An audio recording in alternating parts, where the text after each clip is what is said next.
Deklarata e fundit e ambasadës amerikane në Tiranë për zgjedhjet e 11 majit ka ngjallur shumë pikpyetje. Lapsi Pikal në një shkrim ka publikuar faktet që sipas saj Partia Demokratike e Shqipërisë ka ndikuar në reagimin e bërë nga ambasada amerikane. Në shkrim theksohet se kjo deklaratë është më diskrete se ajo për fitoren e Edi Ramës 4 vite më parë dhe së dyti ajo është më e ftohtë se urimet që SBA i ka bërë liderëve fitues në Ballkan që kanë zhvilluar zgjedhje njëkohësisht me ne. Goditja e parë është se Rama as nuk urohet e as nuk përmendet. Në urimin e fundit theksohet: urojmë popullin e Shqipërisë për zgjedhjet parlamentare dhe presim të vazhdojmë partneritetin ton të ngushtë me Shqipërinë. Ky urim ndryshon me qëndrimin që Departamenti i Shtetit mbajti për zgjedhjet e vitit 2021. Aty zëdhënësi Ned Price u shpreh qartë se vendi i tij e njihte rezultatin. Ne përgëzojmë kryeministrin Edi Rama dhe Partinë Socialiste për fitoren e tyre në zgjedhje, duke shtuar se rezultati duhet pranuar nga të gjithë. Pra në 2025-ën as urim për Ramën dhe as deklarat për njohjen e rezultatit, as thirrje humbësve për ta pranuar atë.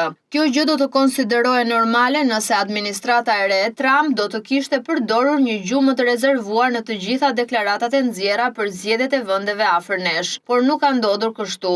Mjafton të krahasohet mesazhi i ambasadës së Tiranës me atë për zgjedhjet presidenciale në Rumani që u zhvilluan menjëherë pas të tonave.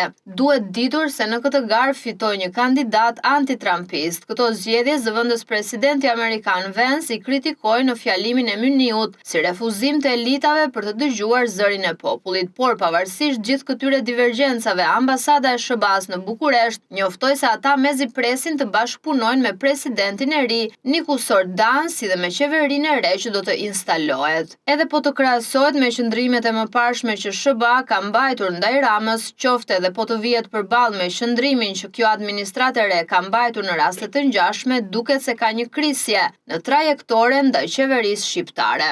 Lapsi Pikal thekson se shumë kush e shpjegon këtë ndryshim kursi me faktin e lobimit dhe lidhjeve që ka krijuar PD me njerëzit që qëndrojnë pranë Trumpit në shtëpinë e bardhë. Pak ditë më parë PD tha se po i konteston zgjedhjet në Departamentin Amerikan të Shtetit. Dhe për këtë është ngarkuar kompania lobuese Continental Strategy në Washington, e cila paguhet me $250.000 në muaj për çdo shërbim që i kryen opozitës shqiptare, thot Lapsi Pikal. Në raportin paraprak të dorëzuar nga kjo kompani në Departamentin e Drejtësisë në 16 maj, PD këmbgulte për një hetim ndërkombëtar për zgjedhjet, si dhe për krijimin e një qeverie teknike për të organizuar zgjedhje të lira. Continental Strategy është e themeluar nga njerëz shumë pranë presidentit Trump. Ai që ka firmosur kontratën e shërbimeve me PD-n është Carlos Trujillo, themeluesi i kësaj kompanie në 2021-shin, ish këshilltar dhe jurist pranë Trump. Aty bën pjesë edhe Katie Wiles, vajza e Suzy Wiles, ish shefja e fushatës së Trump së bashku me Lasivitën dhe që sot shërben si shefe kabineti e plotfuqishme e presidentit amerikan. Në të njëjtën kompani bën pjesë edhe Alberto Martinez, ish shef stafi i sekretarit aktual të shtetit Marco Rubio. Ky ekip ka një mundësi të fortë influence në politikën e jashtme të SBA-s. A është përdorur kjo rrugë për të nxjerrë qëndrimin amerikan për zgjedhjet shqiptare? Për këtë